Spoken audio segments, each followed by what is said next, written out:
ali, Caleb, dá um pouco de volume nesse.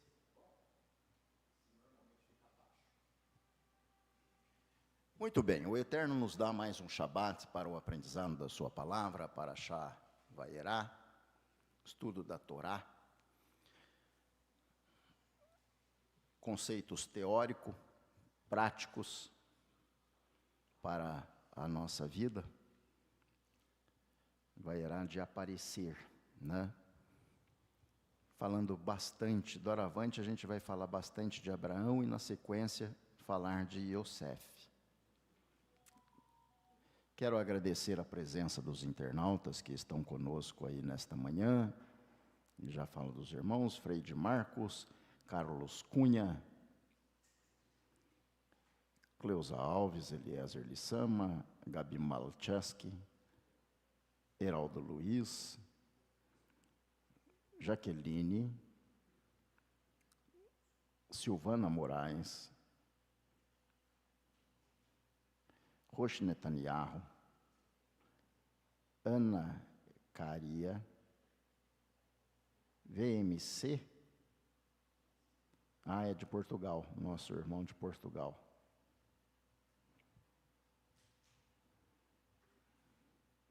Samuel Ben Israel, nosso irmão ali de Presidente Prudente, provavelmente o Ismael deva estar por aqui também, com a Ruth, ali de Presidente Prudente. Ruth Cortez Zirapiton, Ismael e Ruth estão aqui, são nossos irmãos da cidade de Presidente Prudente, estado de São Paulo.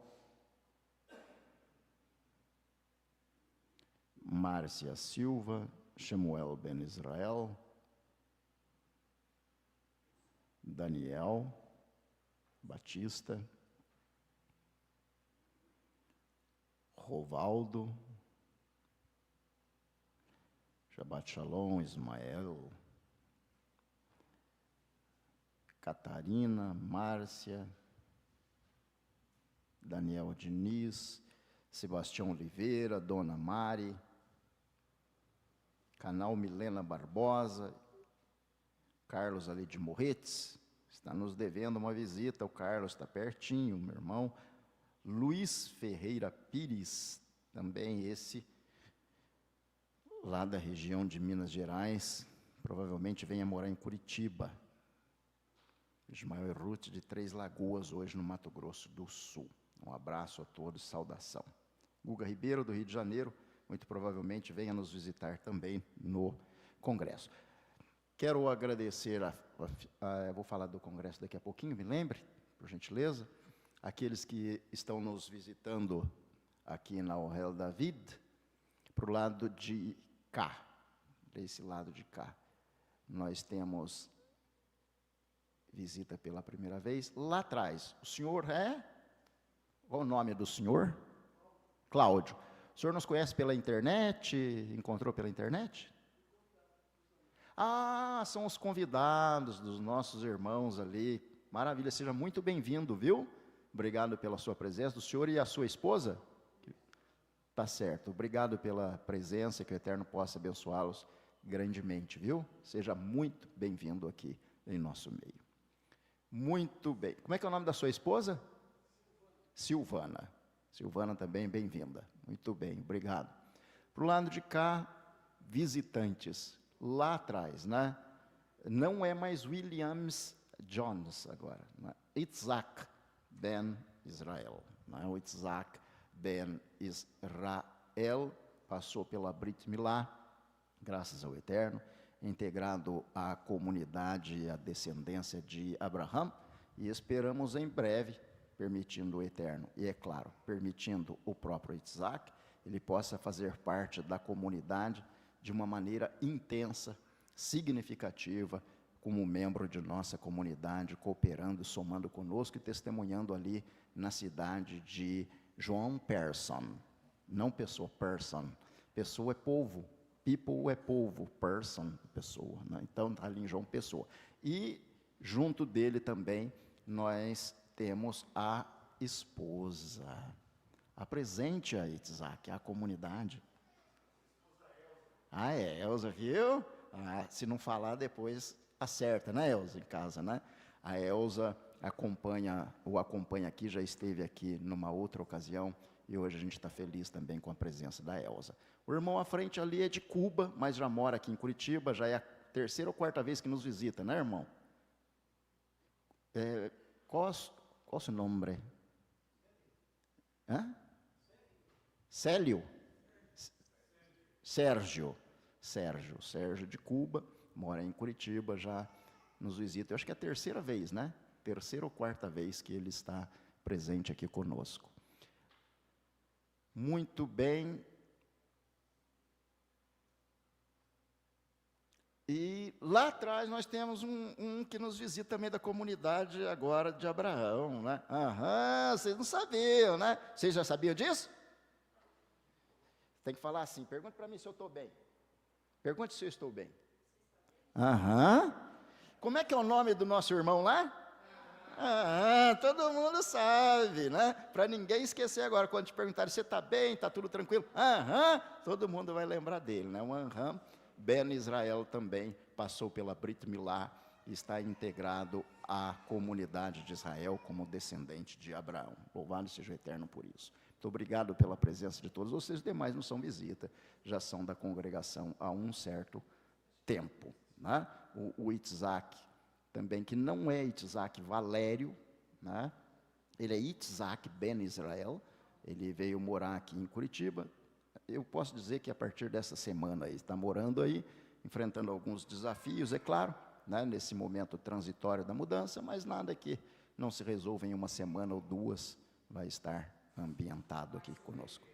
Ah, com certeza. Muito bem, me esqueci de alguém? Não, né? Muito bem, então vamos ao estudo aí da Palavra de Deus. Vaiera é a paraxá.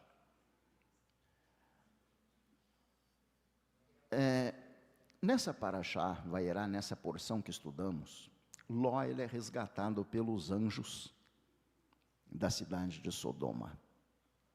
A cidade é destruída pelo fogo eterno, ou fogo que vem do eterno.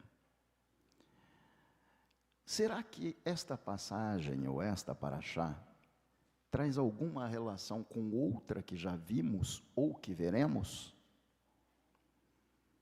Existe alguma lição comum desta porção da paraxá com outra porção que já estudamos ou ainda vamos estudar? Vamos falar um pouquinho das semelhanças e das diferenças. O microfone está aí, o voluntário que quiser ler, só levante a mão e o Raniel leva o microfone. Bereshit, Gênesis capítulo 3, verso 22. Só tem uma transparência, só uma, nem é leitura, é só uma imagem. Gênesis 3, 22, qual voluntário gostaria de ler para nós? Não precisa brigar, né? Um de cada vez, é claro, né? Não vão brigar, tanto voluntário assim sobrando para ler. Não temos voluntário para ler um verso da Torá. Então leia para nós. Gênesis 3, 22. E disse o eterno Deus: eis que o homem se tem tornado como um de nós, para saber o bem e o mal. E agora, quiçá, ele estenda a sua mão e tome também da árvore da vida e coma, e viva para sempre. Veja bem, Gênesis 3, 22. O homem é como um de nós, sabendo o bem e o mal, para que ele não estenda a sua mão, e tome da árvore da vida, e coma e viva eternamente, o que fez o Senhor, no verso 23. Enviou o eterno Deus do jardim do Éden para cultivar a terra, de onde havia sido tomado. Lançou fora do jardim. É o que diz no hebraico, lançou fora do jardim do Éden para lavrar a terra. Então, qual era a situação? Para que o homem não estenda a mão e tome da árvore da vida. O tomar da árvore da vida demandava do homem uma ação. Qual era a ação? estender a mão. Em quem estava a decisão de comer ou não do fruto? Na árvore ou no homem? Homem. No homem. Para isso bastava ele estender a mão para a árvore da vida. Só que nesse caso para sua perdição. E aí, para que, se ele comesse do fruto da árvore da vida, quanto tempo seria a vida dele? Eterno. Viveria eternamente o homem. Eternamente. Então, se o homem comesse do fruto da árvore da vida, ele viveria eternamente. Comer do fruto da árvore, tome também da árvore da vida, e viver eternamente, também era decisão dele. Aceitar o fruto da árvore do conhecimento do bem e do mal, também era a decisão do homem.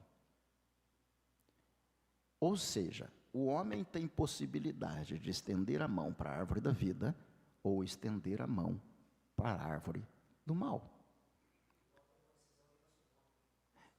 Sempre existirão duas circunstâncias possíveis na vida de quem serve a Deus: luz, trevas, verdade, mentira, caminho largo, caminho estreito, quente, frio.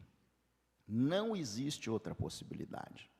A pergunta que vai ficar para a nossa reflexão hoje, e a gente vai continuar o estudo, é: para que árvore você estende a mão? Não existe meio termo. Isso é muito importante salientar. Porque, às vezes, a pessoa pensa assim: não, aquela pessoa é boazinha, ela tem os defeitos dela. Você já ouviu isso? Não tem, tem pessoa que fala assim, errar é humano. Já ouviram falar isso? Quando uma pessoa fala isso, ela está dizendo o seguinte: eu posso errar. Ou não é? Todo mundo erra, já ouviram isso?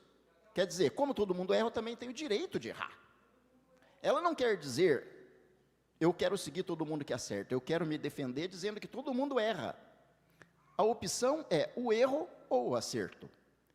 E comumente, a tendência do ser humano diante de um erro é dizer assim: quem não erra, né?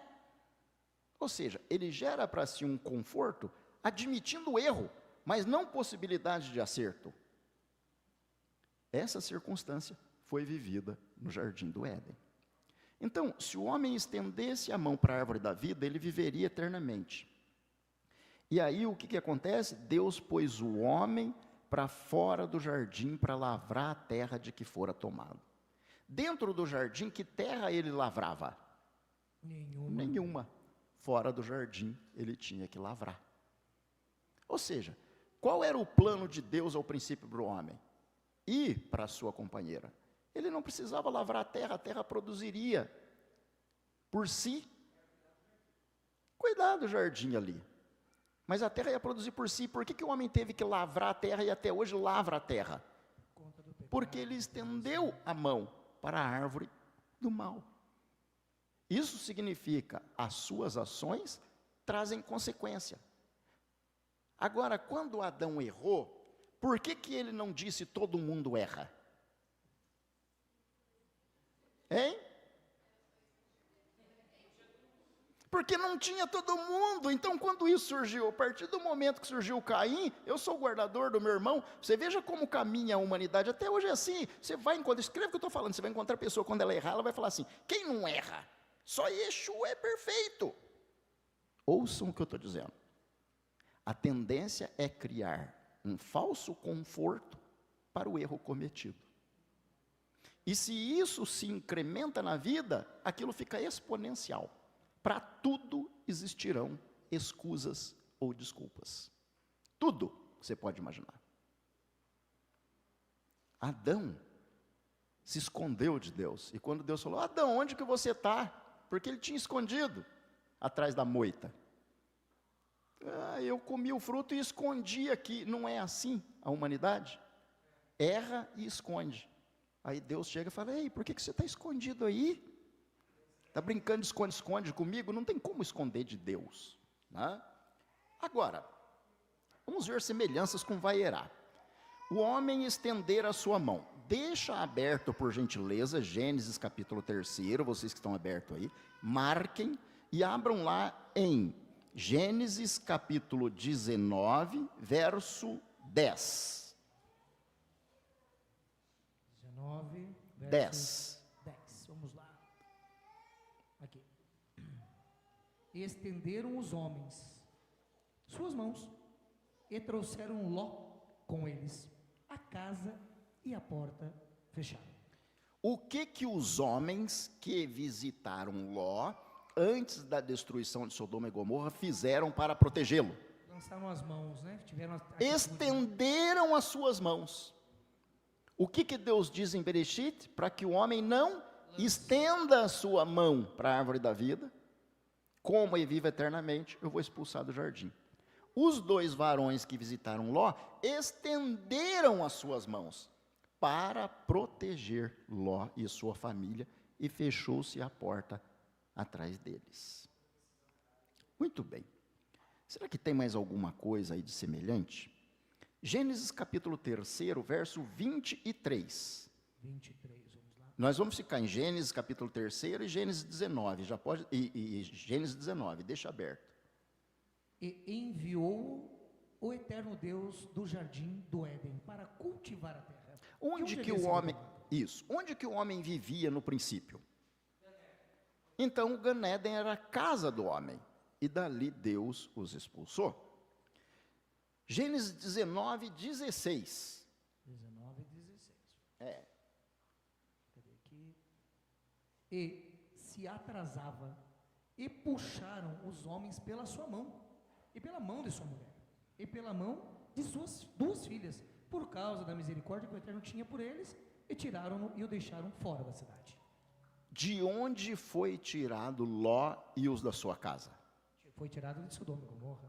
E o que era Sodoma e Gomorra? Era um lugar de Era a casa dele. Eu vou fazer paralelos para vocês entenderem. De onde Deus tirou Adão e Eva? Da casa. De onde Deus tirou Ló e sua família? Da casa. Da casa. Adão poderia estender a mão para a árvore da vida. Os anjos estenderam a mão para Ló. Esses termos paralelos são todos idênticos no hebraico, tá?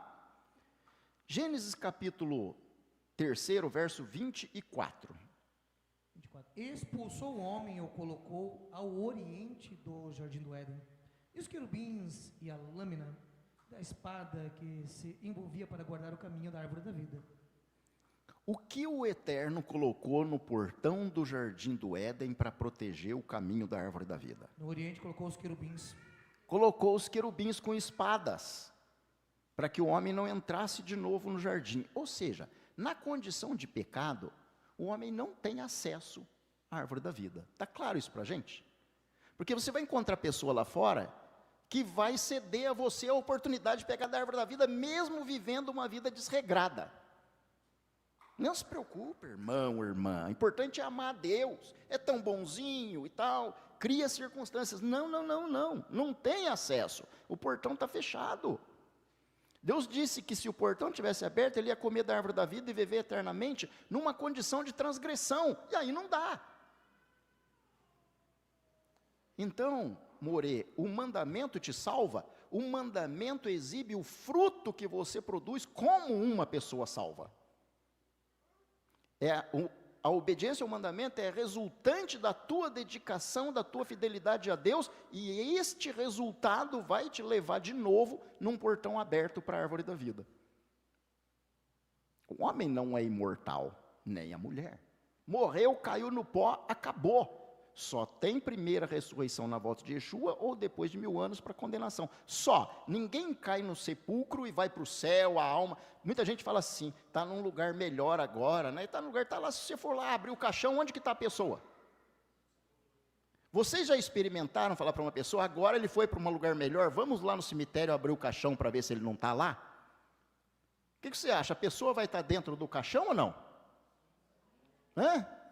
Vai estar lá. A pessoa está ali.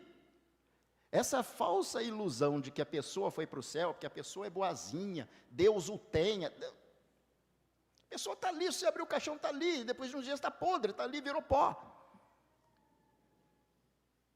Nisso reside a esperança de alguém que serve a Deus. Porque se depois da morte a pessoa fosse direto para o céu, para quê? Para que pregar a palavra? Para que seguir verdade, mandamento? Todo mundo vai para o céu. Mas quando morre, normalmente uma pessoa vira uma pessoa justa e ideal para a vida. Foi tão bom, pode ter sido uma peste. Tão bom, inocente, nunca fez mal. Meu filho, minha filha, nunca fez mal para ninguém. Não merecia isso. Bom, então os querubins foram colocados no portão para proteger a entrada. Deus pôs anjo para proteger a entrada do jardim do Éden. Aí ele vai liberar o acesso para todo mundo que vive transgredindo as ordens de Deus. Vem cá. Veja aí para mim, Gênesis 19, verso 13 e 24. Vocês acham que comer um fruto de uma árvore é um pecado grande? Qual a opinião de vocês? Pode falar, gente. Meu fruto de uma árvore que Deus disse, ó, dessa aqui você não coma. Você acha que é um pecado grande, grave? O que você acha? É grave ou não é? Você vai encontrar gente que diz, eu não vejo maldade nisso. Acredite! Só que isso custou o paraíso. Se uma transgressão aos olhos da humanidade, que parece ser pequena, custou a perda da vida eterna e a entrada no paraíso, imagina outras transgressões. Vocês têm ideia?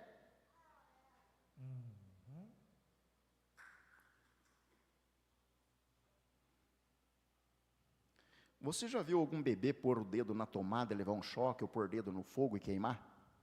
Já presenciou, já ouviu falar de uma mãe que falou, mamãe falou para você não fazer isso, que você ia cair, de uma criança que foi no lugar onde a mãe falou, não vai, que você vai cair, a criança foi e caiu, ou pôs o dedo na tomada, ou pôs o dedo no fogo, ou mexeu com algum objeto e se machucou. Vocês já presenciaram isso? Tudo bem. Quando a criança faz a primeira vez, a mãe admoesta. Quando ela faz a segunda, o que a mãe ou o pai normalmente diz? Eu não avisei, não é? Mas quando Deus determina, ele entende que Deus fala, eu te avisei? Nem sempre. Então, Gênesis 19, 13 e 24 diz o quê? Olha só, 2 querubins foram colocados no portão do jardim do Éden. 13. Pois destruiremos este lugar, porque aumentou-se seu clamor diante do Eterno e enviou-nos o Eterno para destruí-lo. Verso 24. E o Eterno fez chover sobre Sodoma e sobre Gomorra, enxofre e fogo, da parte do Eterno desde os céus. Muito bem. Quem foi enviado a Sodoma e Gomorra para livrar Ló e sua família? 2 anjos. O que estava no portão do jardim do Éden, impedindo a entrada para que o homem não comesse da árvore da vida? 2 anjos. 2 anjos. O que os anjos tinham na sua mão lá em Gênesis? Uma espada inflamada, uma espada com fogo. O que caiu sobre Sodoma e Gomorra? Fogo e saraiva. Fogo e enxofre. Fogo e enxofre. A espada andava ao redor, diz em Gênesis capítulo 3, verso 24. Mithaperet é a palavra em hebraico. É a mesma palavra usada no livro de Gênesis capítulo 19. Exatamente a mesma palavra do verso 21. Leia o verso 21 aí, 19, 21. 19, 21. E disse-lhe, eis que atenderei a teu rogo, a esta coisa também, para não subverter a cidade de que falaste. A destruição da cidade que consta nesse verso aí, Raperi, é a mesma palavra Raperet, de Gênesis capítulo 3. Então vocês começam a observar que existe na Torá paralelos que ensinam e vão adiante de nosso entendimento. No jardim do Éden, Deus tinha Adão. Adão transgrediu, Deus não o matou. Deus o colocou fora do jardim. Adão não tinha o direito de viver mais eternamente. Se Adão não tivesse comido do fruto da árvore do conhecimento do bem e do mal, onde Adão estaria? No Gan Eden. Vivo ou morto? Vivo. Tem gente com dúvida? Se Adão não tivesse pecado, onde Adão estaria? No jardim. Então, o que trouxe a morte à humanidade? A transgressão. Não foi o Adão, foi a transgressão dele. Porque é fácil culpar o homem. E aí o homem vai e culpa a mulher. E a mulher vai e culpa a serpente. A considerar, pela impiedade que existe no mundo fora do povo de Israel que nos cerca, se hoje a serpente fosse tentar a mulher comia a serpente. Não comia o fruto, comia a serpente.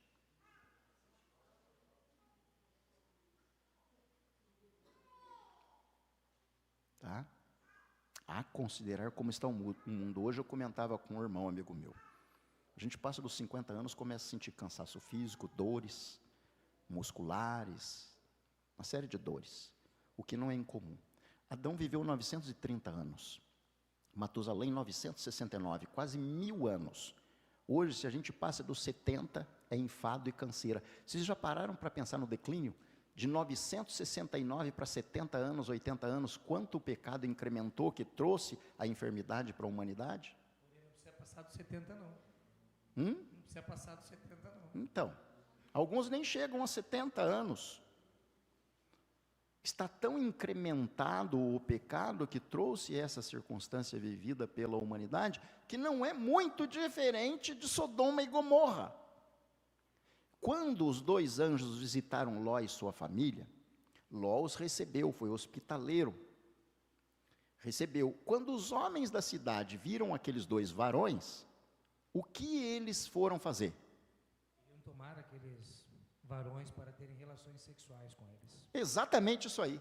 Eles foram atrás do Ló e falaram: a gente viu entrar 2 homens aí, manda para fora que a gente quer conhecer esses varões. O que eles queriam?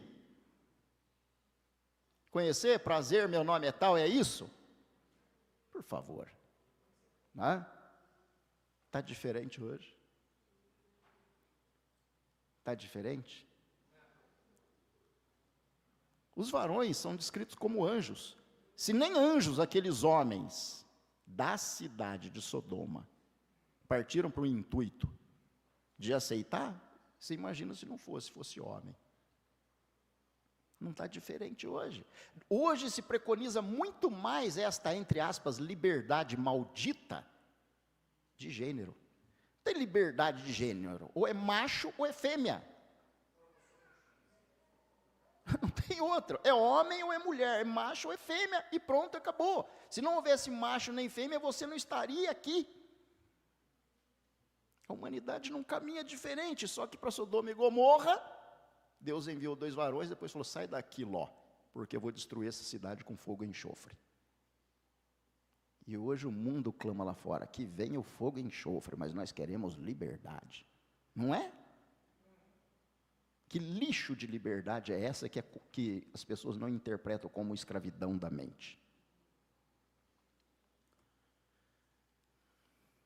Os homens quebram os princípios de Deus, depois reclamam das consequências. Agora, então tinha o Adão. Como a humanidade se degenerou, Deus enviou dilúvio, que foi a paraxá da semana passada, através de Noé. O dilúvio só resgatou Noé e sua família do mundo de então. Vocês já pararam para pensar? 8 pessoas e todos os demais que estavam fora da arca morreram. Quantas pessoas morreram? O que são todos? Vocês acham que era mais que 8 ou menos que 8 que morreu nas águas do dilúvio? Muito mais, né? Mas muito mais. Só 8 depois de 120 anos de trabalho na cabeça das pessoas. E Noé é chamado de homem justo. Não deu jeito, Deus chamou Abrão, e depois mudou o nome dele para Abraão. Abrão, pai da altura, e Abraão, pai de uma multidão. Deus firmou uma aliança com Abraão e formou um povo, que se chama Israel. A aliança está na circuncisão. E aí o que acontece? Abraão começaria o seu trabalho, a humanidade se degenerou, em especial nas campinas de Sodoma e Gomorra, e Deus destrói Sodoma e Gomorra. Só que ao intentar destruir Sodoma e Gomorra, Deus faz uma consulta. Consulta quem? Quem Deus consulta para destruir Sodoma e Gomorra? Abraão. Deus consultou um homem para saber o que ele faria na cidade. Não, Deus sabia o que seria feito, mas consultou o homem. Você já pensou Deus te consultar para perguntar para você o que você acha da ideia dele? Isso é um grau máximo de respeito e consideração. Diz a Brit Hadashah, não, a Torá: ocultarei a Abraão o que eu vou fazer? Ele é meu amigo. Deus disse: eu vou destruir Sodoma e Gomorra sem falar com Abraão?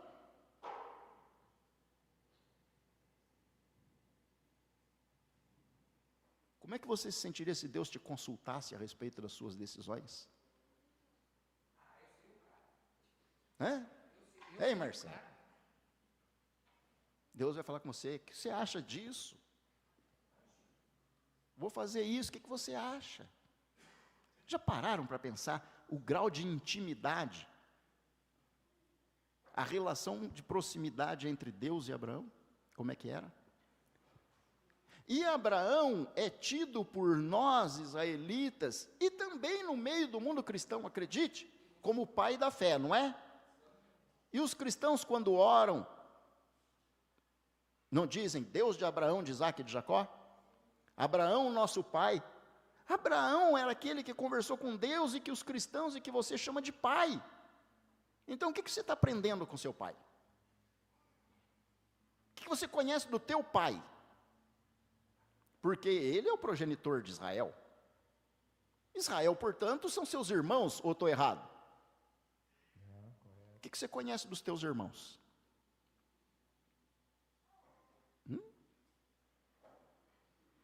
Será que as pessoas estão preocupadas em conhecer a respeito dos israelitas? Vocês acham? Você já viu algum israelita na praça pregando lá em microfone? Fazendo proselitismo? Ele não vai, porque sabe que as pessoas não vão ouvir.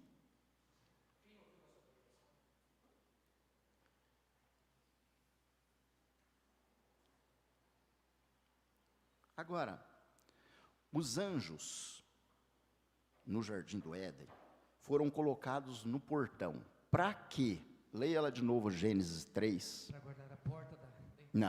Não é guardar a porta. Gênesis 3, 24. Vamos ler de novo. Vai, pega. Coloca.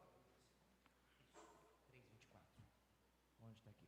Expulsou o homem e colocou ao oriente do jardim do Éden os querubins, a lâmina flamejante da espada, que se envolvia para guardar o caminho da árvore da vida. Muito bem.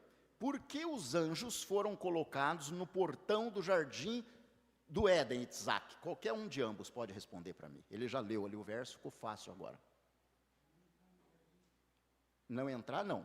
Para guardar o quê? Vamos lá, vamos mais preciso para mim. Lê de novo. Não guardar a árvore da vida. Vamos lá. Isso. Expulsou o homem e o colocou ao oriente do jardim do Éden, e os querubins e a lâmina flamejante da espada que se envolvia para guardar o caminho da árvore da vida. O que os anjos estavam guardando? O caminho. O homem, numa condição de transgressão da palavra de Deus, tem condição de andar no caminho? Não, porque os anjos foram colocados no caminho, para que o homem não trilhasse mais aquele caminho. Numa condição de desobediência. Eles foram colocados para guardar o caminho. Alguém abre para mim, talvez você não tenha a Bíblia aí, né? Não está com a Bíblia aí. Eu preciso que leia João 14, 6. Algum voluntário aqui para nós? Eu sou o caminho, a verdade e a vida, não é isso? Eu quero que leia lá, João 14, 6.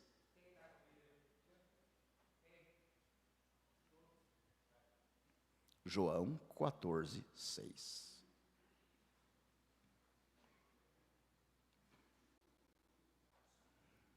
Assegurou-lhes Yeshua: eu sou o caminho, a verdade e a vida, e ninguém vem ao Pai senão por mim.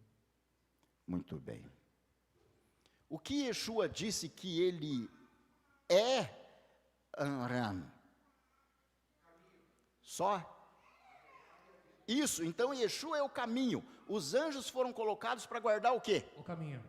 O caminho, ou seja, numa condição de desobediência, o que o homem não encontra. Agora, transferem para a minha palavra que eu quero ouvir. Ele não encontra o caminho. Não, vamos lá. Eu sou o caminho. Quem disse isso? Quem é o caminho? Yeshua. Os anjos foram colocados para guardar o caminho. Então, quem está numa condição de desobediência, não encontra quem?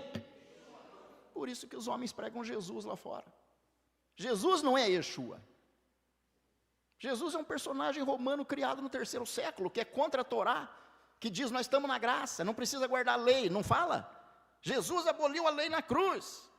Engraçado, o homem desobedeceu, foi expulso do jardim. O mundo cristão prega que ele cravou, acabou com a lei. Justamente o oposto. Então a gente não confunde Jesus com Yeshua. Yeshua, o judeu, obedecia a Torá. E ele disse, eu sou o caminho. Então os anjos que foram colocados no portão do jardim do Éden, cerravam o caminho de acesso para a árvore da vida. E qual é o caminho de acesso para a árvore da vida, Pinhas? Eu sou o caminho, é Yeshua. Os anjos foram colocados para guardar caminho que levava na árvore da vida.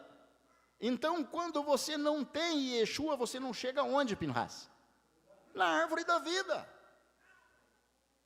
Por isso ele diz, ninguém vai ao Pai senão por mim, porque ele é caminho.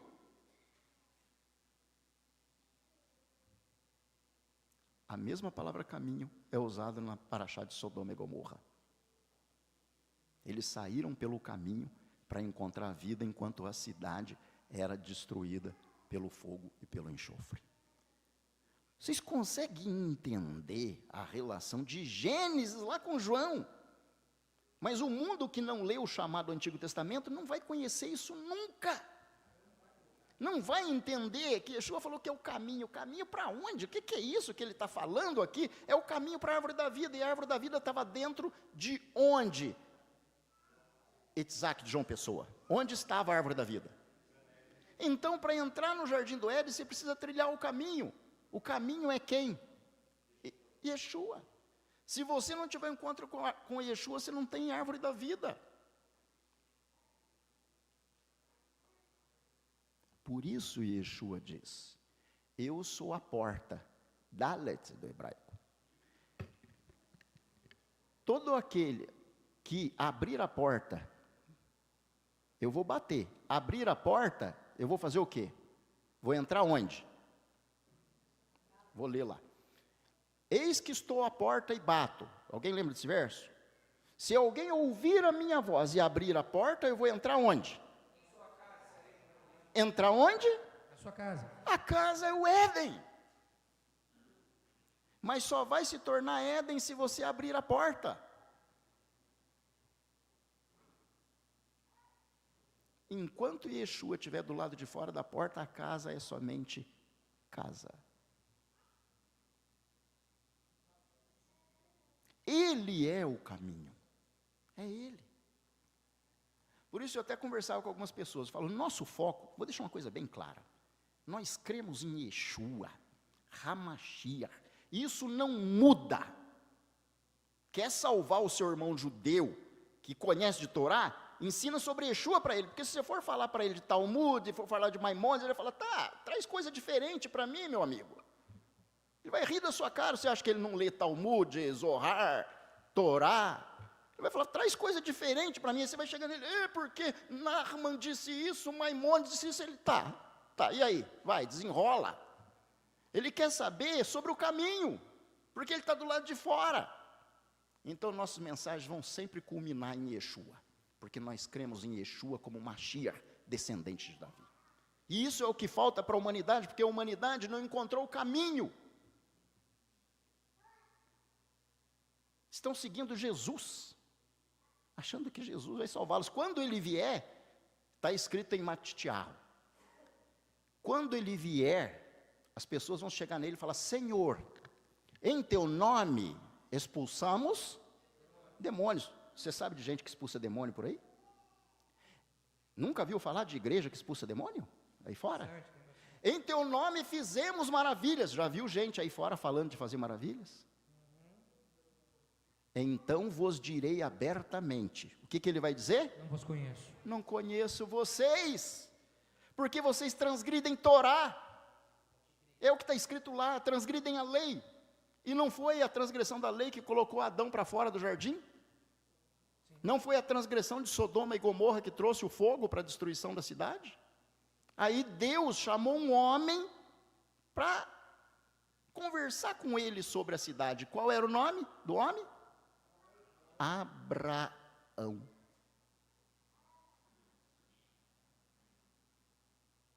Deus chamou Abraão para salvar uma cidade. É diferente hoje a conversa de Deus com, entre aspas, Abraão. Abraão está na sepultura, é claro. Mas seria diferente a conversa de Deus em relação ao mundo? Não seria. Por que Deus chamou Abraão?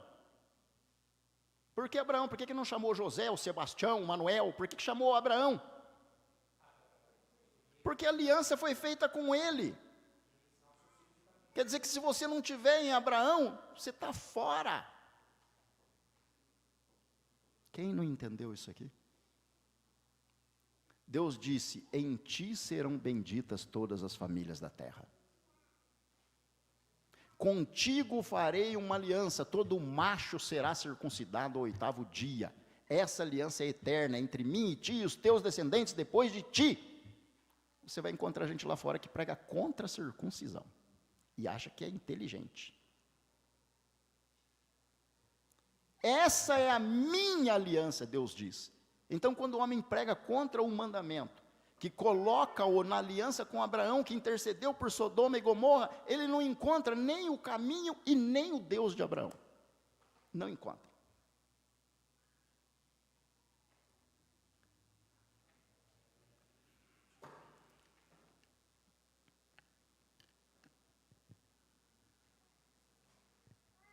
Muito bem.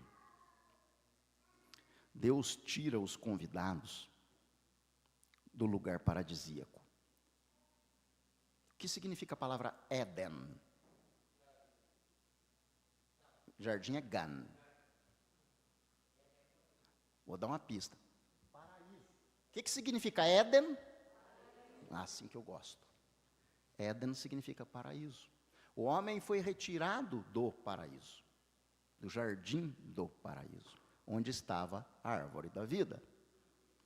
Não desmarque em Gênesis 19. Vai lá para o último livro, vou conectar agora. Apocalipse 22.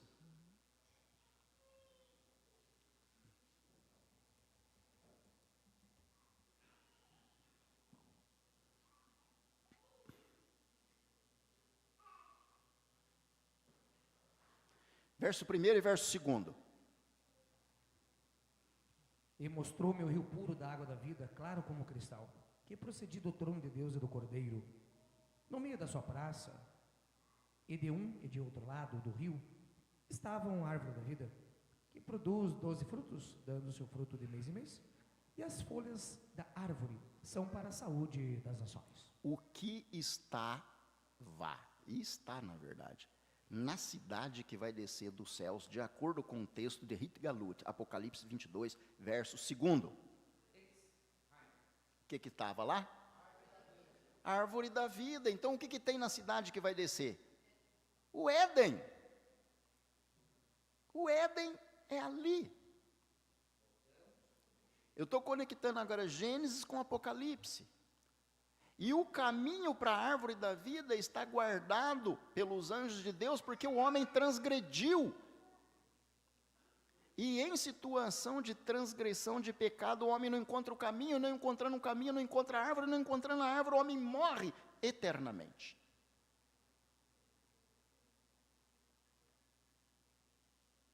A árvore da vida está na Nova Jerusalém.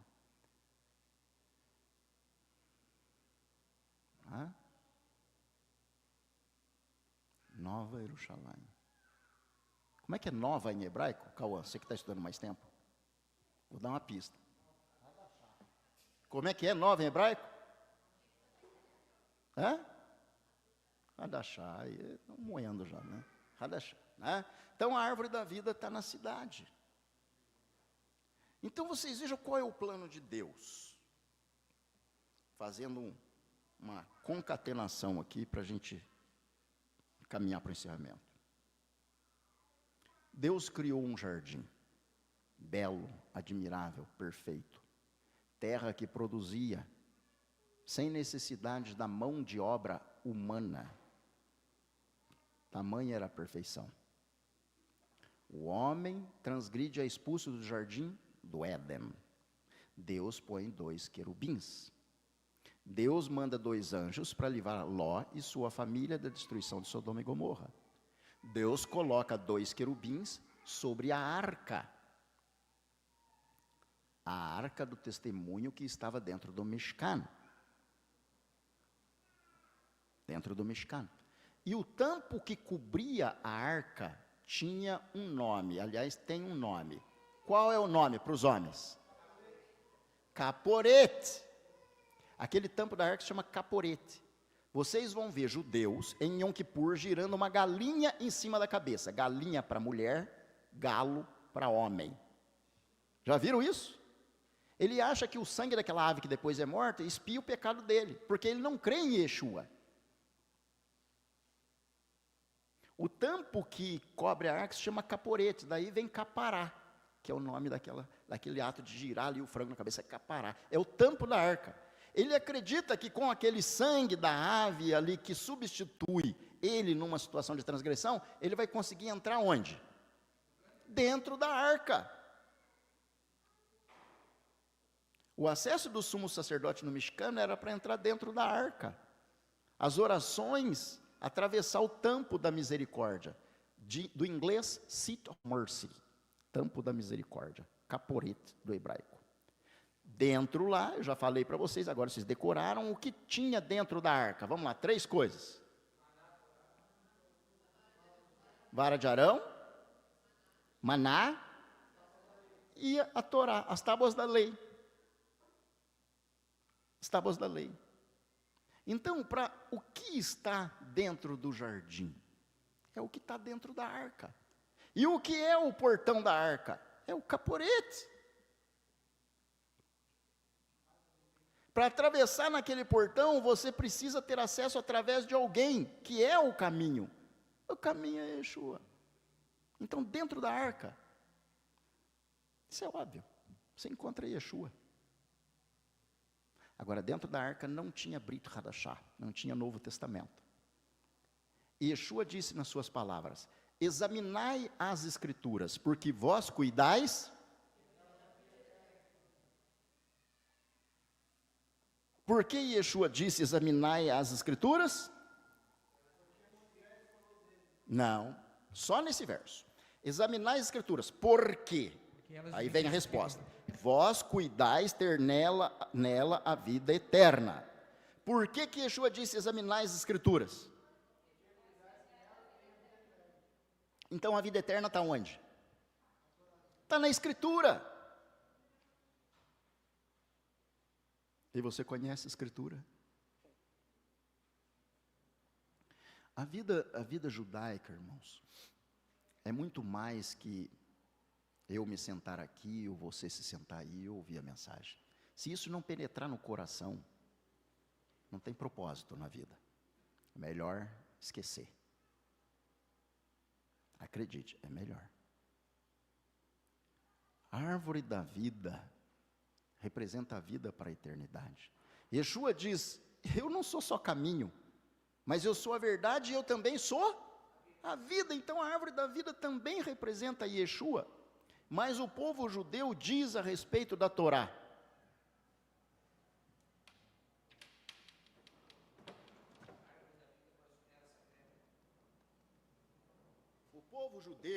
o povo judeu diz da Torá: a Torá é árvore da vida para todos que nela se apegam. Isso está no livro de Provérbios. Para quem não sabe onde está escrito em Provérbios isso aí.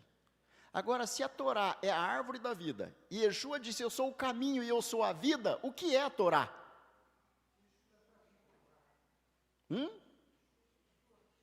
Vamos lá, raciocinem comigo. A Torá é a árvore da vida. Yeshua diz: eu sou a vida. O que é Yeshua? A Torá. Então, por isso que eu disse que quando você passa pelo caporete, você encontra quem? Yeshua. E a árvore da vida está dentro de onde? No Gan Éden. Onde está a árvore da vida, Raniel? No Éden.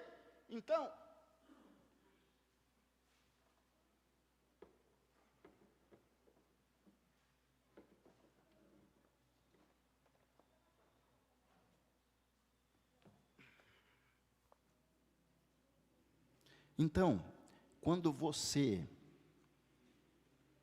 se compromete com Deus, com propósito, para obedecer a Deus, mas de coração. Se for algo forçado, faça isso, ninguém engana Deus. Tem que ser algo de voluntário. Quando você se propõe a obediência a Deus e encontra prazer nisso, você pede para Deus abrir o portão do jardim do Éden, para você encontrar o quê? A Torá. É isso que o mundo cristão não entende e fala, Jesus aboliu a lei. Ele está falando, eu não quero a árvore da vida. Ele está dizendo isso, eu não quero a árvore da vida, eu não tenho interesse por isso, irmão, nós vivemos na graça, vamos pecar à vontade. Jesus aboliu a lei. E Yeshua é a Torá. Por isso ele vai dizer, eu não conheço vocês, expulsaram um demônio, não foi no meu nome, foi no nome de outro. Talvez Jesus, que não tem nem tradução, mas meu nome é Yeshua, eu sou um judeu.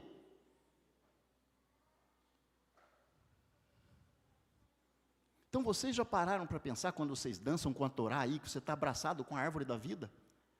Que você está abraçando Yeshua e que você está entrando dentro da arca, mergulhando, atravessando pela nuvem, pelo caporete, encontrando o sacerdócio, porque o sacerdócio está ali representado por Arão, mas Yeshua vem antes disso porque ele é sumo sacerdote, segundo as ordens de Melquisedeque. E Melquisedeque recebeu o dízimo de quem? Por que Melquisedeque recebeu do Abraão? Você já parou para pensar? Não podia ser de Noé, de Adão, ele tinha que receber justo do Abraão, porque as bênçãos foram prometidas a Abraão. Então Deus disse, eu não vou esconder do Abraão o que eu vou fazer, Abraão, eu vou destruir Sodoma, Abraão.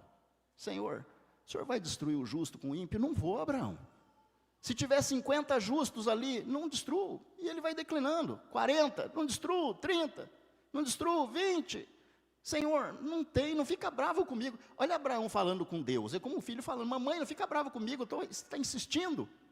E Abraão queria salvar 50, por que 50?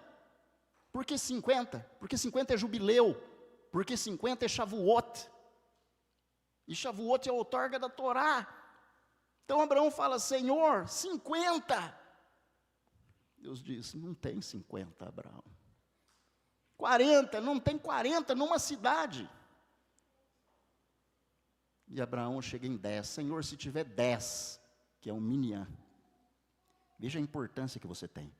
Hoje nós formamos um minyan, tiramos o rolo da Torá, você já parou para pensar? Você é parte dos 10 que pode salvar uma cidade inteirinha. Deus diz, eu não destruo por amor de 10. Deus pode contar com você para salvar a tua cidade. E Yeshua pode contar com você para dizer que você encontrou o meio de ter acesso ao caminho, levar outros pelo caminho, porque o caminho é Ele. Circuncisão é importante, nós estamos aliançados, mas sem Yeshua a gente não tem acesso à vida eterna. Esteja ciente e principalmente consciente disso. Se você tombar a sepultura sem Yeshua, não te resta esperança. Por isso, Shaul Achaliah diz, circuncisão é aquela que é do interior. Aquela que é do coração, porque eu disse para vocês o seguinte, o primeiro órgão a se formar no corpo humano é o coração. É só um tubinho que vai levar glicose e outros nutrientes para o que se forma na sequência. Espinha e cérebro. O impulso do cérebro vem do coração. Então é o coração que decide no fim das contas, por isso que Deus diz, ame a Deus de todo o seu coração, porque é ali que nasce a vida. Se não for para amar de Deus de todo o coração, ter um encontro com a vida, desejar a árvore da vida, não faz sentido uma vida religiosa, é uma vida fantasiosa, enganosa, mentirosa. E quem de vocês não quer a vida?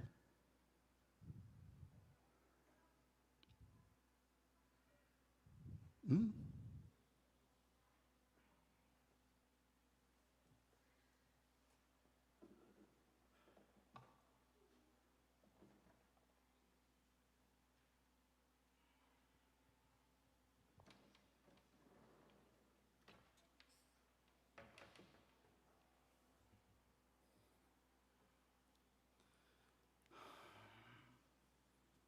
Deus disse de Abraão, em Gênesis capítulo 26, Abraão guardou os meus estatutos, os meus mandamentos e as minhas leis.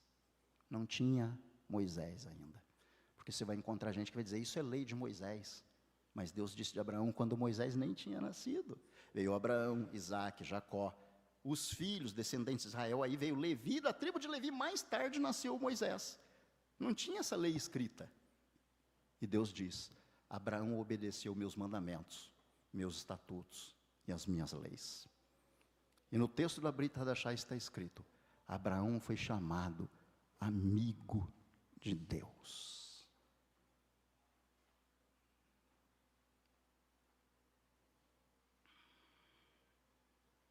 O caminho para a Torá é o Cordeiro.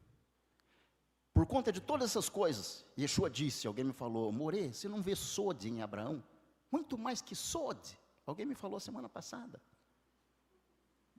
Agora você entende, quando Yeshua fala, Abraão viu o meu dia e alegrou-se.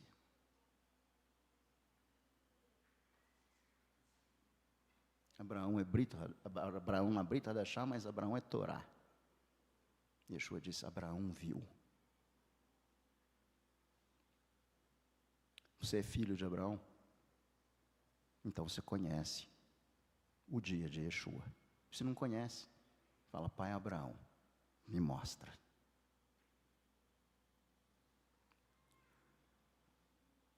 Abraão viu isso. Juízo e justiça. Equidade, igualdade, justiça. Israel é a balança do mundo. Israel é o ponto de equilíbrio.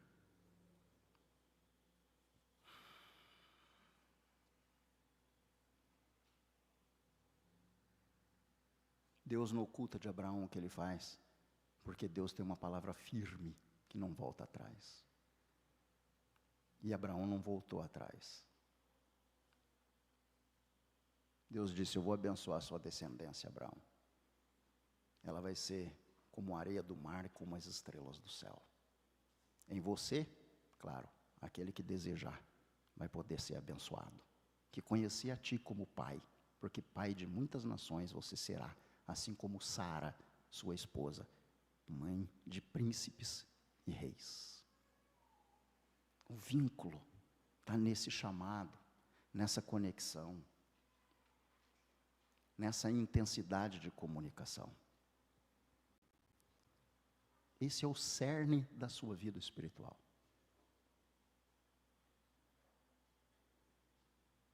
Moshe disse, fora da Brit Hadashah, o Deus de Abraão, de Isaque e de Jacó, levantará um profeta no meio de nossos irmãos, e a ele ouvireis. Yeshua diz nas suas palavras, se vocês conhecessem o Moisés, vocês me conheceriam. Está cheio de gente lendo muito de Moisés, não querendo nada de Yeshua, ou seja, não conhece nada de Moisés também. Porque se conhecer Moisés, vai encontrar quem? Yeshua. E finalizando, Brit Hadashah, Gálatas capítulo 3.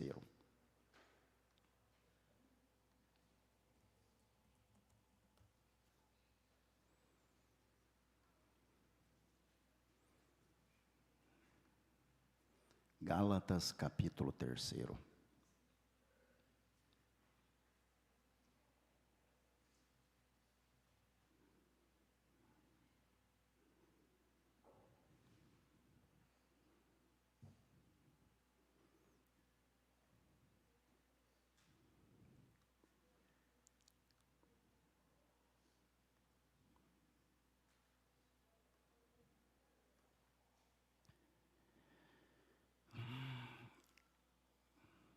Tem que ficar de olho no bate-papo, tá, Caleb?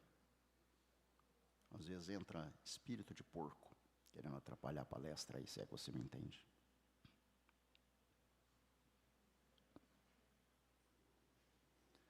Muito bem. Gálatas capítulo 3.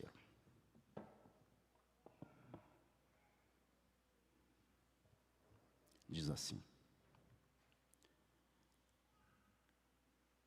assim como Abraão creu em Deus, isso lhe foi imputado como justiça. Sabei, pois, que os que são da fé são filhos de Abraão. Ora, tendo a Escritura prevista que Deus havia de justificar pela fé os gentios, justificar os gentios, anunciou primeiro o Evangelho a Abraão. É através de Abraão que o gentio vai ter um encontro com a justificação, pela sua fé.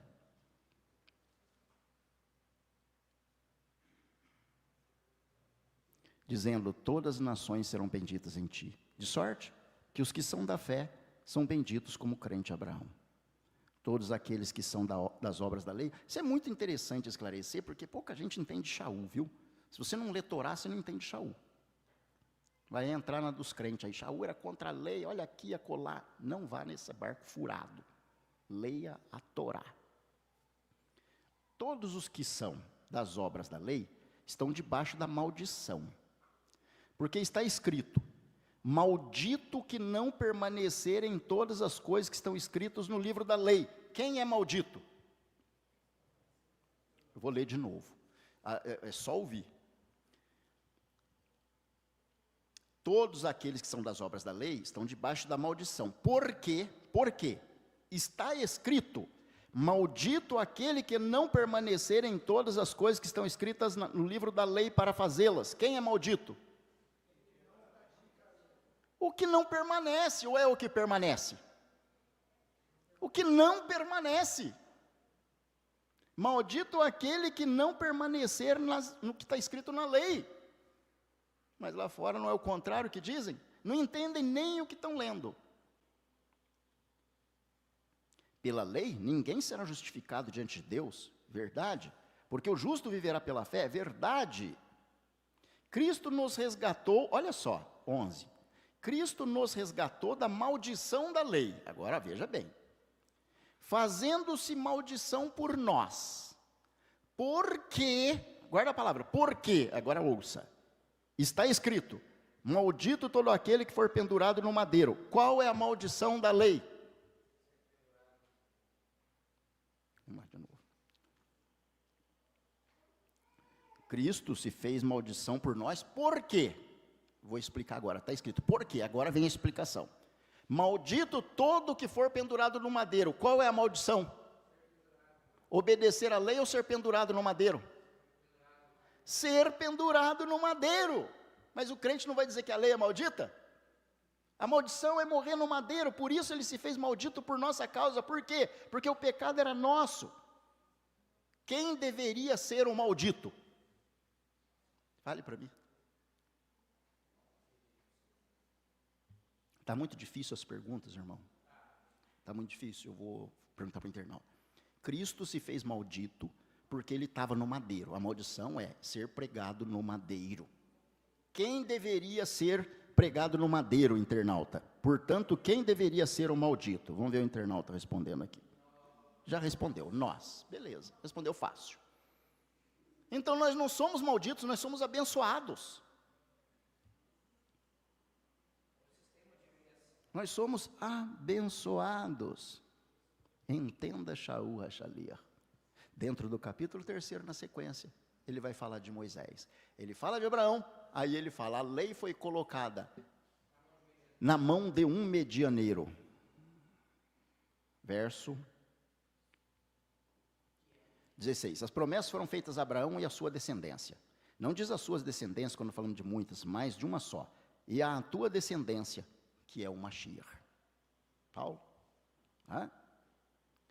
Porque a lei foi ordenada por causa das transgressões, até que viesse a posteridade a quem a promessa tinha sido feita, e foi posta pelas mãos do que nas mãos do medianeiro? Quem colocou a lei na mão de Moisés? Vou ler. Logo para que a lei foi ordenada por causa das transgressões, até que viesse a posteridade, a quem a promessa tinha sido feita, e foi posta pelos anjos na mão de um medianeiro. Quem pôs a lei na mão de Moisés? Quem é que estava guardando o caminho da árvore da vida? Anjos. O que estava sobre a arca e dentro da arca estava a Torá? Anjos. Quem deu a lei na mão de Moisés? Anjos. A lei é contra a promessa de Deus? De nenhuma sorte. Porque se fosse dada uma lei que pudesse vivificar, a justiça, na verdade, teria sido pela lei. A justiça vem pelo Cordeiro. O encontro com Yeshua vem através da lei. E quem deu a lei na mão de Moisés foram os anjos. Quer encontrar o jardim do Éden e bater um papo com os anjos que estão no portão? Conheça Moisés. E conhecendo Moisés, você vai ter encontrado Abraão e vai ter encontrado o caminho da árvore da vida.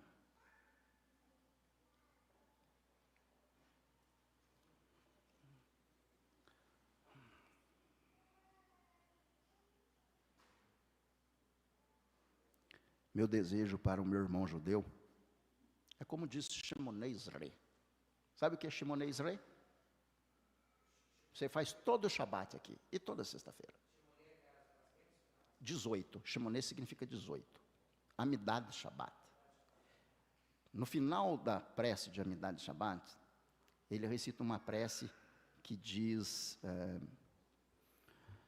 recebe as preces e restaura o serviço do palácio, onde as nossas oferendas queimadas, as nossas preces poderão ser aceitas. Isso está onde? Está no Sidur. O judeu canta que as preces devem ser aceitas, o sacrifício no palácio a ser restaurado. Ele acredita no sacrifício. Vê potencial nas preces, mas não encontrou o caminho ainda. Quem tem que mostrar o caminho para ele é você. Essa é a tua missão. Esqueça de ensinar Torá para o judeu sabe. Ele vai te falar qual é a nova, meu irmão.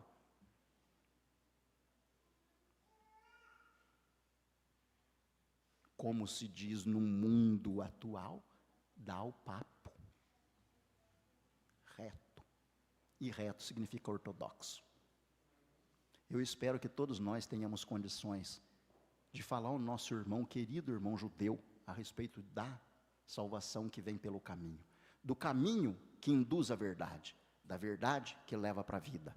Da vida que está na árvore. Da vida que está na Torá.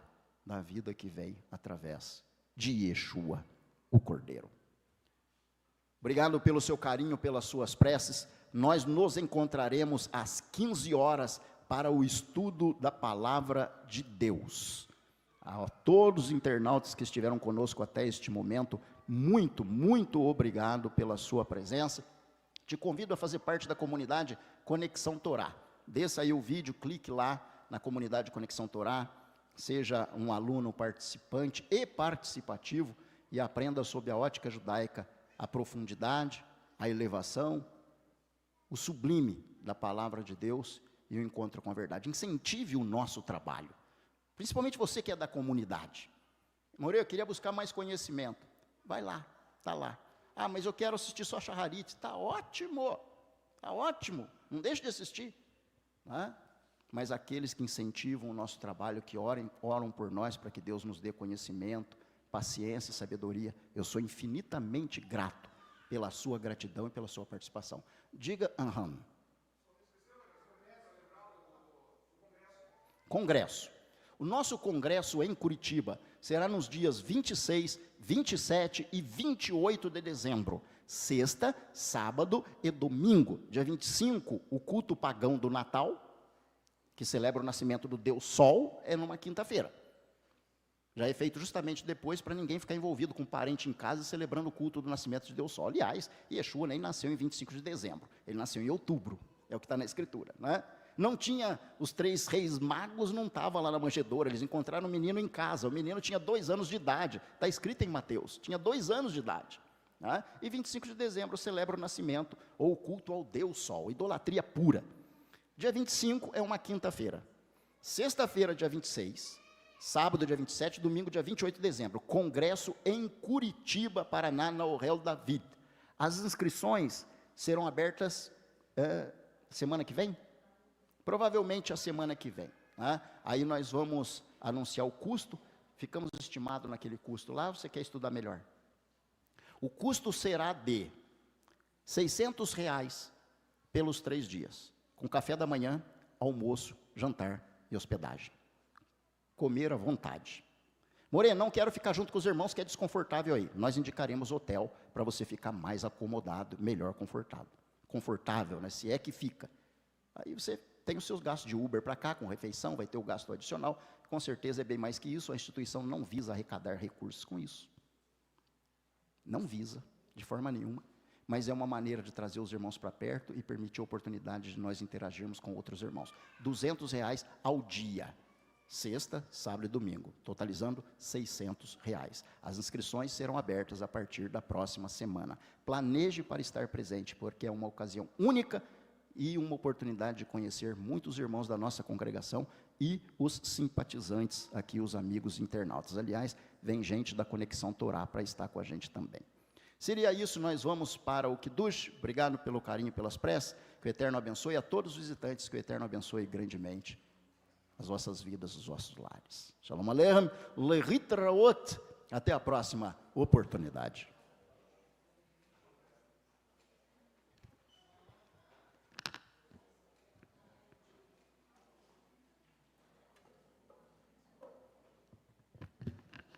Vamos pegar o fruto da vide. Então está aí, Congresso Israelita, esse ano de 2025, no calendário gregoriano. 26, 27 e 28, inscrições a partir de segunda-feira, para estar aqui, ó, com esse povo todo.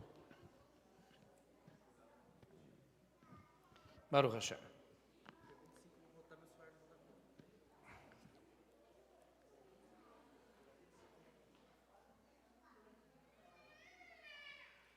Às 15 horas, estudo com Moria Biezer. Não percam. Sempre estudos profundos e maravilhosos, concernentes a Torá, o Tanar como um todo, Brit Hadashah. Esqueci o título. Não sei, geralmente não é. Às 15 horas, geralmente não é. Vamos lá? Savri Maranã? Baruch atah Adonai Eloheinu melech haolam borei peri hagafen. Amém. Lechaim. A vida. Meus queridos irmãos, nos encontramos novamente às 15 horas.